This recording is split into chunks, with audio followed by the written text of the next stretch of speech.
Okay, let's unpack this money thing. For most of us, it feels like it should be, well, simple, right? Just numbers on a screen, budgets, investments, spreadsheets, kind of cold, hard facts. Logical. Yeah, we're told, manage it, save it, invest it. And logically, if we do all that, everything should just kind of work out. Yeah, smooth sailing. But what if that's not? What what if that's not the whole picture? What if our real relationship with money, the one that actually dictates whether it feels easy or like a constant uphill battle, what if that's driven by something much deeper? Something tied to our emotions, maybe, Yeah. our past, even like our basic sense of self-worth. That's exactly the really profound idea we're diving into today. We're exploring this fascinating perspective that our external financial reality, it isn't solely dictated by the economy or, even just by our actions like budgeting and saving. Okay. Instead, it's profoundly connected to our internal state, our emotional landscape, you could say, our ingrained beliefs, and the experiences we've carried with us, sometimes for years, maybe decades, often without even realizing it. And the really rich insights for this deep dive, they come straight from a source you shared with us, specifically a conversation with an author, someone who wrote a book called Make Money Easy. And this author, they present this framework suggesting that making money easy, it isn't really about adopting super complex financial strategies first. Right, not the primary focus. Yeah, it's more about focusing on and transforming our inner world first, kind of healing our relationship with money itself. Precisely. And our mission here, really guided by the points raised in that specific conversation, is to distill the most important nuggets from that perspective for you. We want to help you really get why your relationship with money might feel, well, more complex, maybe more tangled up with emotion or resistance than just managing numbers ought to feel. We're aiming to identify some of those often hidden root causes of financial friction you might be experiencing. And crucially, to explore the ways this approach suggests you can shift that inner landscape to potentially create a totally different external result. It's about getting you truly well-informed about this, let's say, psychological side of personal finance, so you can maybe see your own financial life through a potentially powerful new lens. Absolutely. Think of it like going beyond the spreadsheet and digging into the subconscious a bit. So I'll be bringing my curiosity, picking out the ideas from that source conversation that really jumped out at me or seemed surprising. Okay. And you'll be here providing that essential analysis, kind of connecting these internal concepts to our actual external financial lives, explaining the why behind these principles, really breaking down what it all means, all for your benefit. Exactly. We're sort of your guides through this material today, helping you pull out the insights that could be most valuable, most applicable for you. Exploring this really fascinating overlap of psychology and, well, prosperity. So let's just jump right in then. It's incredibly common. People read the books, right? They download the budgeting apps. They follow all the conventional wisdom about saving, investing. Doing the right things. Exactly. But money still feels hard. It feels like a constant struggle, like you're swimming upstream all the time. Why is that? If you're doing all the right things on the outside, why isn't it just easy? Yeah, it's a great question. And the source conversation we're drawing from suggests the reason often isn't a lack of technical know-how or even opportunity out there, but something much more foundational, something rooted really deep in our past, in our emotional history. It really does. The core concept that's introduced in this framework is, well, before money can truly feel easy in our external, tangible lives, meaning, flowing to us with less resistance, being managed effectively, supporting the life you want, we first need to, quote, make peace with it, internalize it. With it. Okay. And that's not just some, feel-good phrase. It's pointing directly to the need to address the unconscious patterns, the limiting beliefs, the unresolved emotions that are often running silently, powerfully in the background of our financial lives. Okay, so like hidden programming. And the source talks specifically about these childhood stories we carry unconsciously. It gives examples like maybe seeing your parents really stressed out, or even arguing about bills all the time. Very common. Or hearing those common phrases, seemingly innocent things repeated in your home, like money doesn't grow on trees, or maybe we can't afford that, always said with this, like tension or finality. Yes, exactly.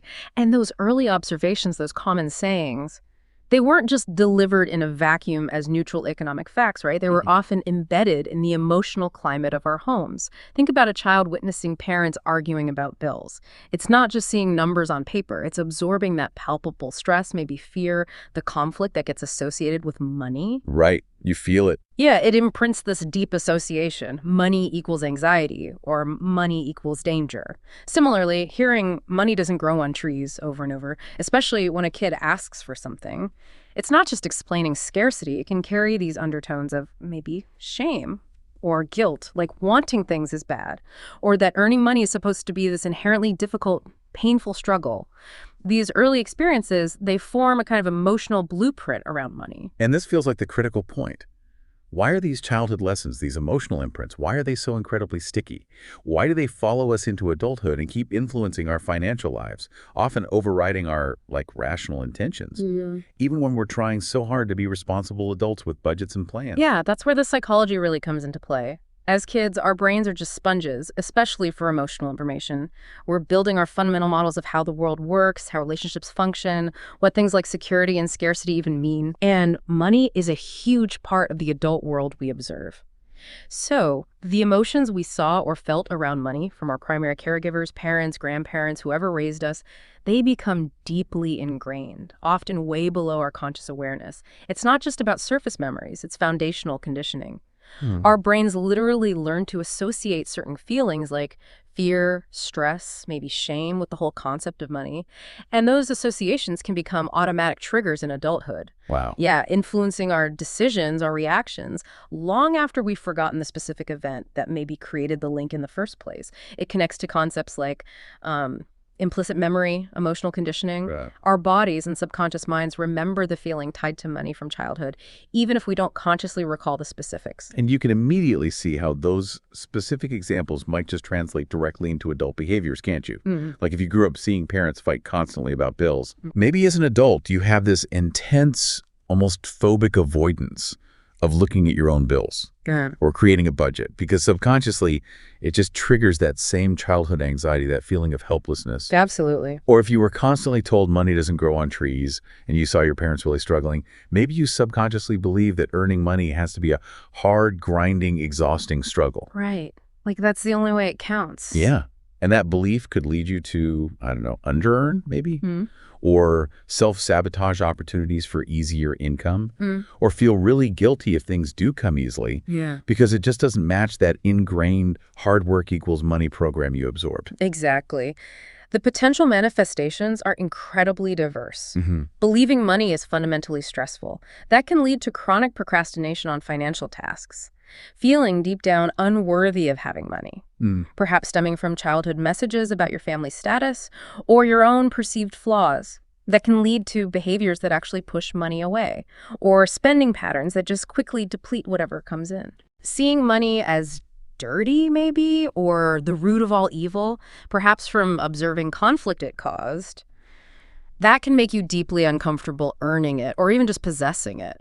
These aren't rational choices we're talking about most of the time. They're often driven by these deep, unconscious programs. Yeah, I know for me, reading the source material and hearing that shared experience about feeling guilty for spending money or even receiving it, and internalizing this idea that money was somehow the enemy. Wow, that resonated so deeply. It suddenly made sense of why sometimes, even when things were financially okay, stable, I just didn't feel good about having money. There was this underlying tension that didn't seem connected to the present reality at all. That specific shared experience from the source is such a powerful illustration of how these unconscious beliefs operate, isn't it? If you subconsciously see money as an enemy, something dangerous or inherently bad, you're naturally going to repel it, or at least feel uncomfortable when it's around. You wouldn't invite an enemy into your home, would you? Similarly, your inner world might be creating this subtle or not so subtle resistance to money. And the source, it pinpoints 3 specific, really powerful emotions that seem to stick with us most stubbornly from these early experiences and negatively impact our relationship with money. It names shame, scarcity, and fear. Those 3 are truly foundational human emotions, often linked right back to survival instincts. When they get tangled up with money, they create immense friction in our lives.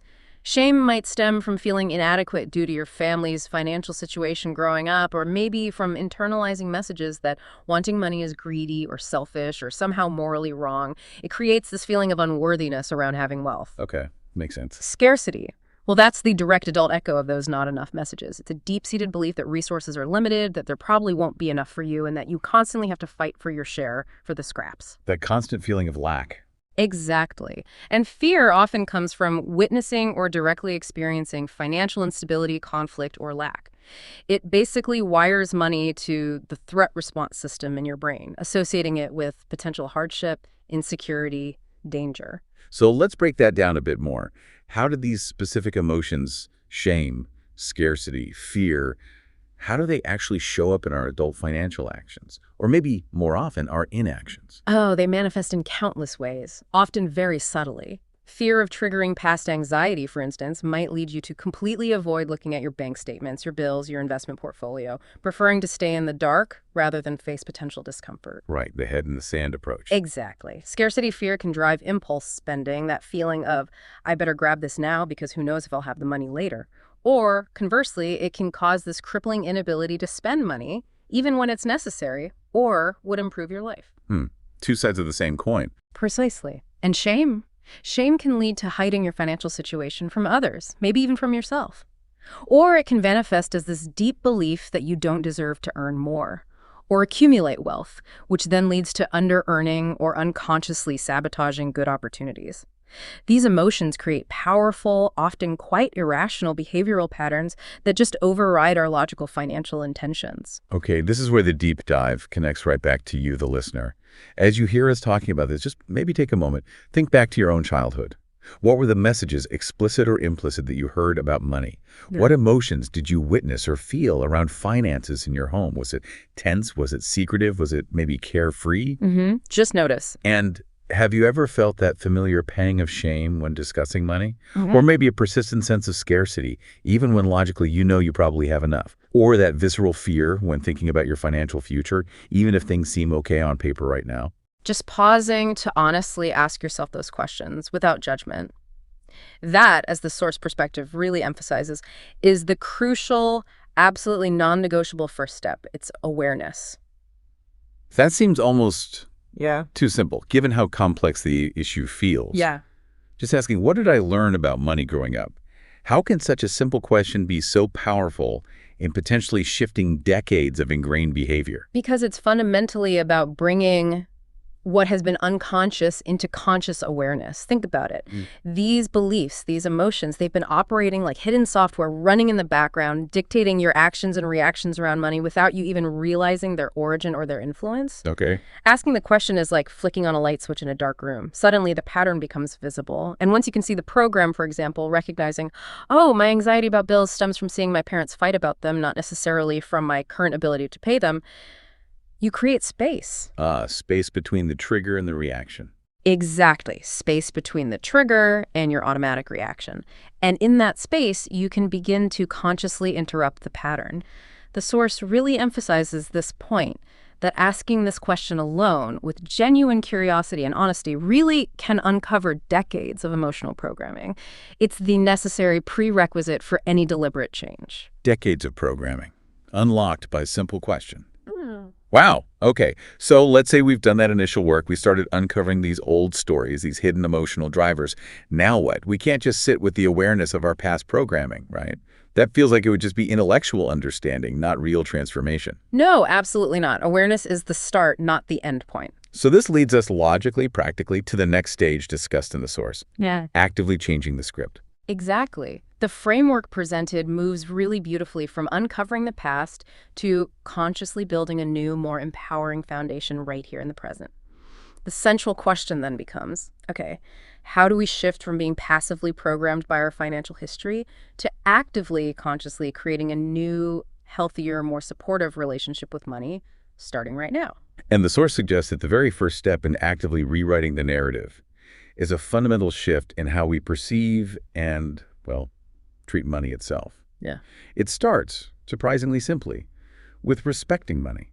Not fearing it, not ignoring it, not putting it on some unrealistic pedestal, Yeah. but respecting it. Yes. Respect is the key word offered here, and it's important to understand what that means in this context. It's not about worshiping money, thinking it's the be-all and end-all. Right. It's more about acknowledging its role in our lives, its function, and treating it with the care and attention it deserves, much like you'd respect a valuable tool or a vital resource. So what does this respect for money actually look like in practice?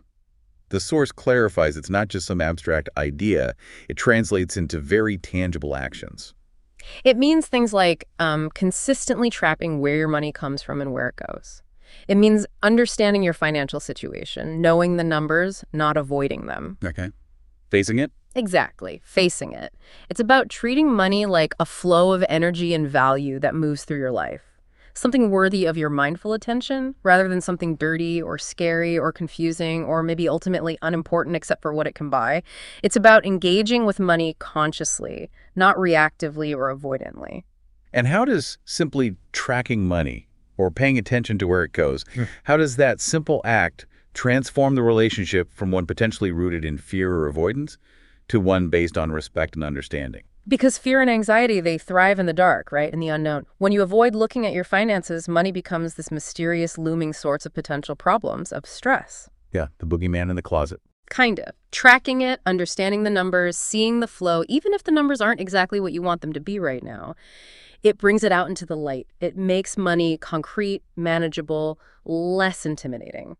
You start replacing fearful assumptions with factual awareness. It transforms money from an abstract monster into a concrete system you can actually learn about and influence. And this very act of engaging with it, even just by tracking, is an act of respect. It signals to yourself and maybe even to the money itself, if you embrace that energy concept, that it is welcome, it's important, it deserves attention. This tangible aspect of respect feels really strongly linked to another specific practice that was highlighted in the source framework, expressing gratitude. Gratitude for every dollar received and maybe even every dollar spent. The idea of keeping a money gratitude journal was suggested as a potentially powerful exercise. That's definitely presented as a cornerstone practice in this perspective. According to the source, the practice of gratitude isn't just about feeling nice. It's seen as a powerful, almost alchemical tool because it directly shifts your emotional and energetic state. Okay, how so? Well, when you cultivate genuine thankfulness for the money you do have, no matter how small the amount might seem, and also for the money that flows through your life, both in and out, you consciously shift your internal state.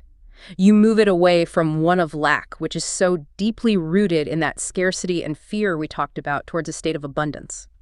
And why is this internal shift an emotional state, from lack to abundance? Why is that considered so fundamentally important in the context of attracting and managing money? Because, as the source explains it, abundance is seen as the fertile ground, the energetic state, where new ideas, new energy, and new opportunities come from. Think about it intuitively. When you feel fear and scarcity, what happens? Your focus narrows right down, your energy kind of constricts, you're basically in survival mode, much less open to seeing new possibilities. Right, tunnel vision. Exactly. But when you feel gratitude, when you cultivate a sense of abundance, even for small things, your focus naturally broadens.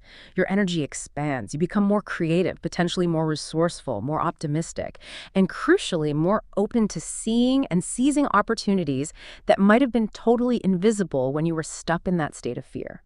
You're fundamentally changing your energetic vibration, if you will, around money, shifting from potentially attracting more lack through resistance and fear towards attracting more flow and opportunity through appreciation and openness. The anecdote that was shared by the host in that source conversation about starting a gratitude journal and how it actually began to change their feeling about money coming in and going out, that really brought this idea to life for me. It's easy to intellectually grasp, be grateful, but picturing the simple act of writing down, thank you for this paycheck, or thank you, money, for allowing me to buy these groceries, it makes it very concrete. Absolutely. It reframes every single interaction with money. Spending isn't just a loss anymore. It's an exchange for value received, and you can be genuinely grateful for that value.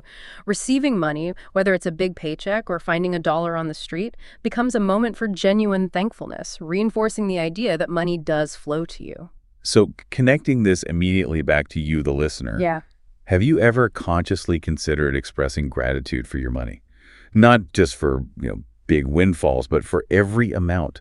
What might it feel like to just pause for a second when you pay a bill or buy a coffee or receive your paycheck or even just see the numbers in your bank account and genuinely thank that money. Thank it for flowing through your life, serving its purpose, facilitating exchanges. It's a tangible daily way to start actively rewriting that old scarcity or fear-based narrative. It's a simple practice, yes, but the source suggests it's one that can profoundly impact your underlying relationship with money over time.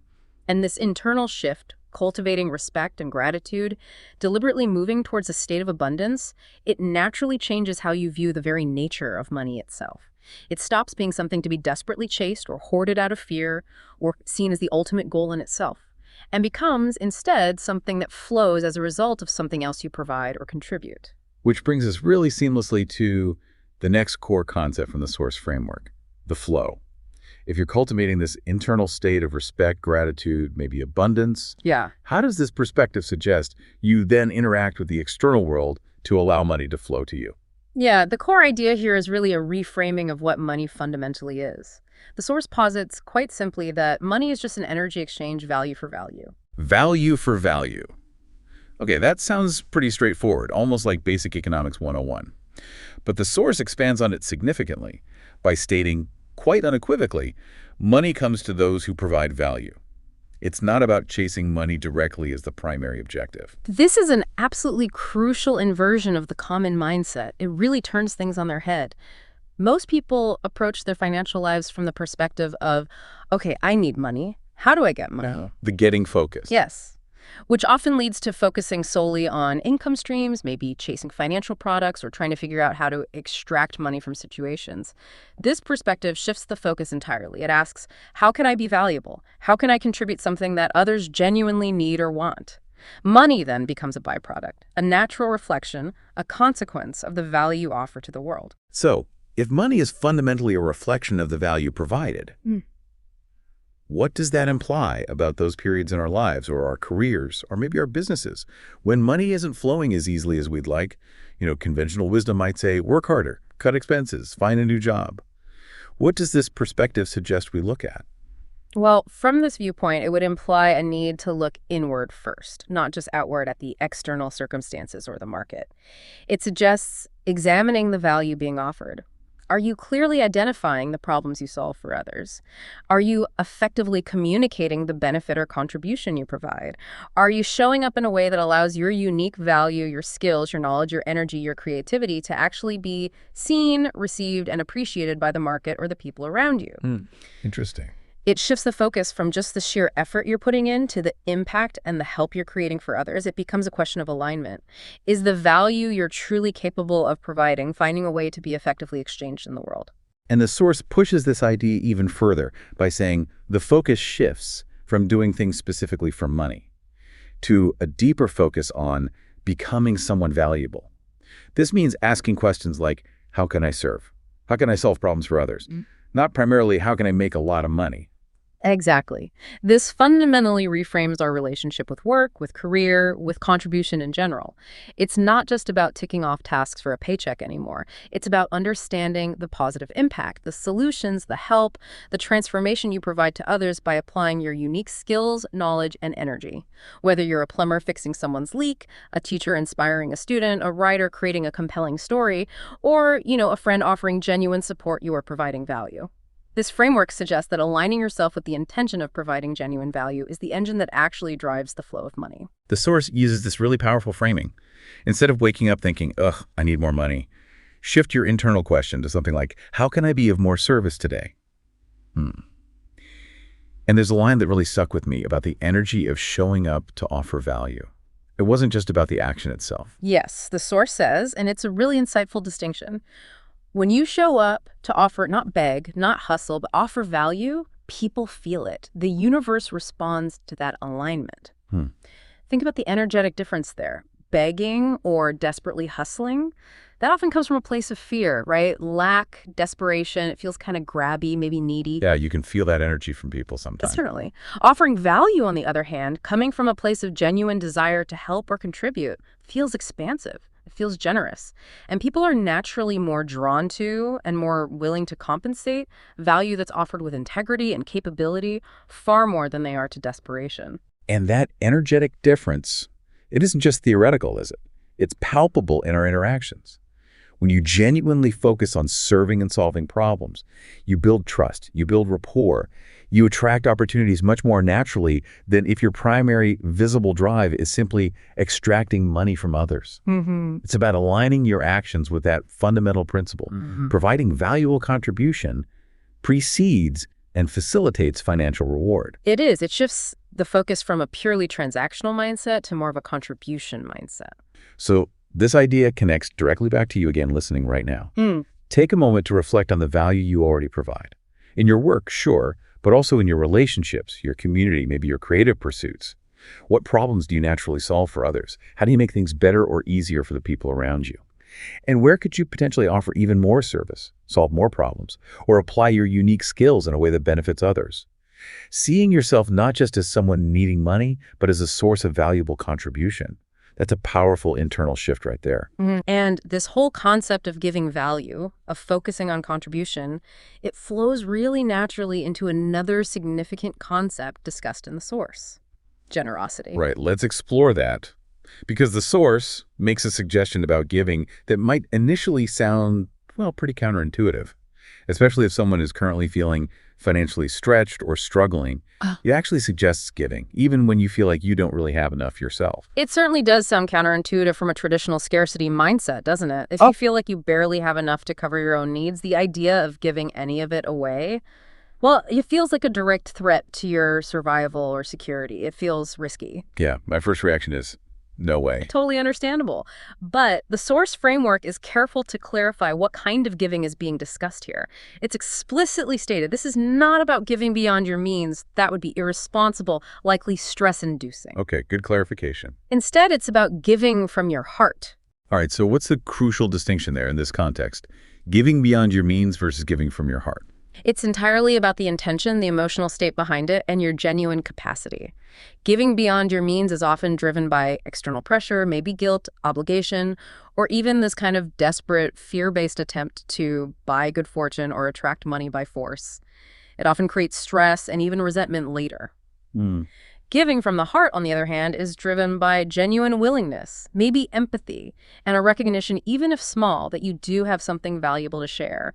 Even if it's not financial abundance in large quantities right now, it's about the state of mind, the positive intention behind the act of giving. And the source provides examples of what this kind of giving from the heart can look like. And it wisely broadens the definition way beyond just writing a check. It says beautifully, I thought, even a compliment, a helpful message, or time can be a gift. That broadening is absolutely essential to understanding this concept properly. It's not exclusively about monetary donations, though it can include that. It's about the conscious act of circulating positive energy and value in any form you are genuinely able to give right now.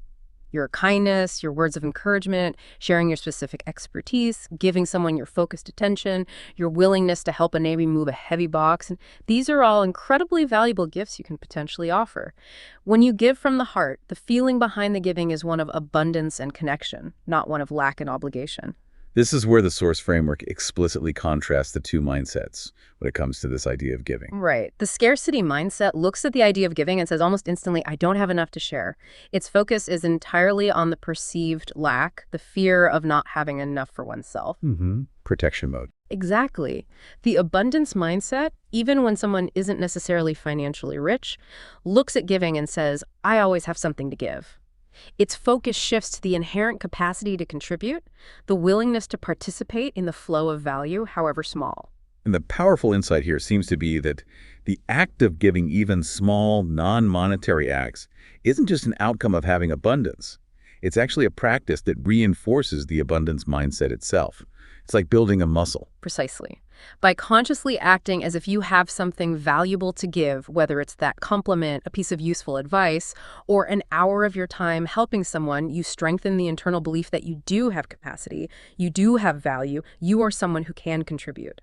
This practice directly counters the core fear of scarcity by providing actual experiential proof that you are not utterly depleted or without worth. It creates this virtuous cycle.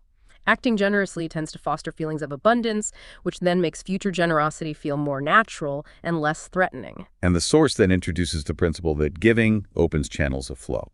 What does that mean exactly? This is a key tenet of this perspective. It suggests that the act of giving, of consciously putting value, energy, or kindness out into the world without an immediate expectation of return from that specific act or person, somehow creates pathways. It opens up opportunities for value to return to you, perhaps from entirely unexpected sources down the line. It's about actively participating in a larger circulatory system of value. And the source shares a specific anecdote that illustrates this beautifully. Mm-hmm. It was the experience of the host of that conversation, offering their skills, I think it was web design, to help someone build a website when they themselves were feeling really financially strapped. I remember that story. And how that act of giving value without immediate payment unexpectedly turned into their very first significant paid gig later on. That anecdote is a perfect, tangible example of giving opening channels. The host and the source wasn't paid initially for building that website, right? And they mentioned they were coming from a place of personal financial scarcity at the time. Yeah. But they chose to give their time, their skill, their effort, their valuable contribution from the heart. And that act of circulating value wasn't directly compensated by the person they helped, but it didn't need to be. It demonstrated their capability, it built a connection, it put their positive energy and skill out into the world. And that energy circulated and came back in a different form. A lead for paid work that apparently became their first big break. It powerfully illustrates that the return on giving isn't always a direct one-to-one transaction with the person you gave to, and it may not be immediate. But the act of participating in the flow of value does seem to create ripples and opportunities that can eventually lead to tangible results, including financial ones. Connecting this back to you, the listener, right now. Yeah. Where might you be holding back, perhaps? Maybe feeling like you simply don't have enough to give, whether it's money, time, or energy. And what small gift, maybe a genuine compliment, a helpful introduction for someone, sharing knowledge you have, offering some practical help, what could you offer from the heart today simply to participate in that circulation of value? It's a practice that can really shift your identity. From someone focused primarily on conserving a perceived lack to someone actively participating in and trusting the flow of value in the world. It's a powerful antidote to that scarcity mindset. Okay, so these concepts uncovering the deep-seated impact of childhood money awareness, consciously rewriting those narratives with respect and gratitude, deliberately shifting focus to providing value, and embracing the power of generosity and circulation, they are undeniably powerful ideas. They really challenge conventional views of financial success. But for many of us, I imagine the question becomes, how do we actually integrate these, well, somewhat philosophical shifts into our busy, practical day-to-day lives? Right. Theory is great, but how do you apply it? Exactly. And the source conversation doesn't just leave us hanging with the theory, which is great. It offers specific, accessible, practical tools for beginning this journey of what it actually calls money healing. That's one of the most valuable aspects of this perspective, I think.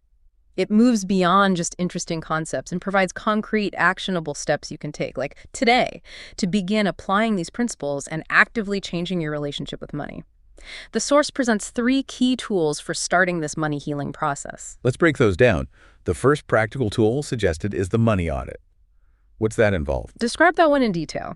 It sounds maybe a bit intimidating, but it's simpler than it sounds and profoundly effective, according to the source. Okay. It's straightforward, but yeah, probably requires some honesty and maybe a little dedicated quiet time. The instruction is basically sit down and write down your earliest, most vivid memories about money. What did you see? What did you hear? What did you feel back then? And critically, as you recall those memories, make a note of the emotions they carry for you now. What feelings come up today when you remember those childhood financial experiences? So this tool directly addresses that core concept we discussed right at the beginning in Section 1, uncovering that fundamental childhood conditioning.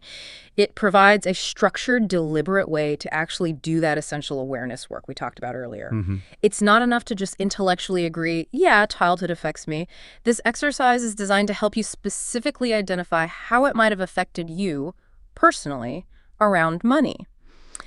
You might recall hearing arguments and realize the feeling that comes up is anxiety. You might remember being told we can't afford it with a certain pone and realize the feeling is maybe shame or hopelessness. And the key isn't to judge those memories of the feelings that come up, right? It's just about observing them, bringing them into the conscious light. Exactly. The power is in the illumination. By writing them down and noting the associated emotions, you externalize these internal programs that have been running unseen. You start to actually see the patterns, see the emotional triggers that might be driving your adult financial behavior. It's purely about noticing the programming, not about blaming your parents or judging yourself for having these feelings. It just makes the unconscious conscious, which, as we said, is always the first step to change. Maybe set aside some quiet time, grab a journal, and just allow yourself to remember and feel without censorship. Okay, that's the money audit, to look backward and understand the roots. The second tool shifts the focus squarely to the present. The value inventory. What's that one about? This exercise, again, is deceptively simple but really powerful in its potential impact. It asks you to sit down and literally list all the ways you currently help or could help people. And the crucial part, as we discussed when talking about the value exchange idea, is to specifically include all the non-financial ways you provide value. Okay.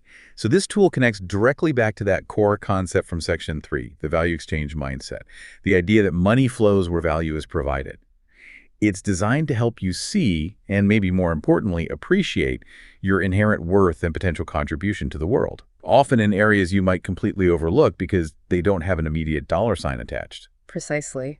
It's a really powerful exercise to counter that scarcity-based belief that maybe you are not enough, or that your worth is solely tied to your income or your net worth. It shifts your focus from perceived lack, I don't have enough money, to undeniable capability and contribution. Wow, look at all these ways I actually contribute and provide value to the world. The source specifically highlights that so many people overlook the value they already have. This inventory forces you to actually see it. Can you give us a few examples of what kinds of things might go on this value inventory list beyond just like your job description? Oh, think broadly. Are you the person friends call when they need a really good listening ear? That's incredibly valuable. Are you super organized and maybe help others bring order to their chaos? Valuable. Are you a great cook who nourishes your family or friends? Valuable. Do you have a specific technical skill, maybe a creative talent, a knack for connecting people who need each other, a positive attitude that tends to lift others up, resilience in the face of challenges? All of these are forms of value you possess and likely already provide. This exercise just helps you compile tangible evidence of your inherent worth way beyond a salary figure. Now, related to this exercise, the source offers that incredibly powerful line we mentioned. You are the asset. Money is just the reflection. This value inventory exercise feels like it helps you really internalize that profound truth. It really does. Your skills, your unique perspective, your knowledge, your character, your capacity to care, to create, to solve problems, to contribute to the well-being of others, that is the real fundamental asset. The money you earn or accumulate is, in this view, simply a reflection of the value you are circulating or the problems you are solving for others in the marketplace of life.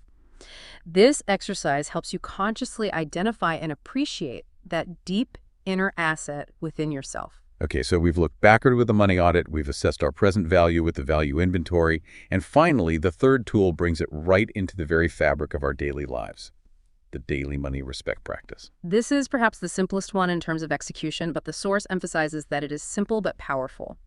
The practice is essentially this. In your daily life, whenever you spend money or whenever you receive money, take just a brief moment, literally a second or two, to pause and say, either out loud or just in your head, "Thank you for flowing through me."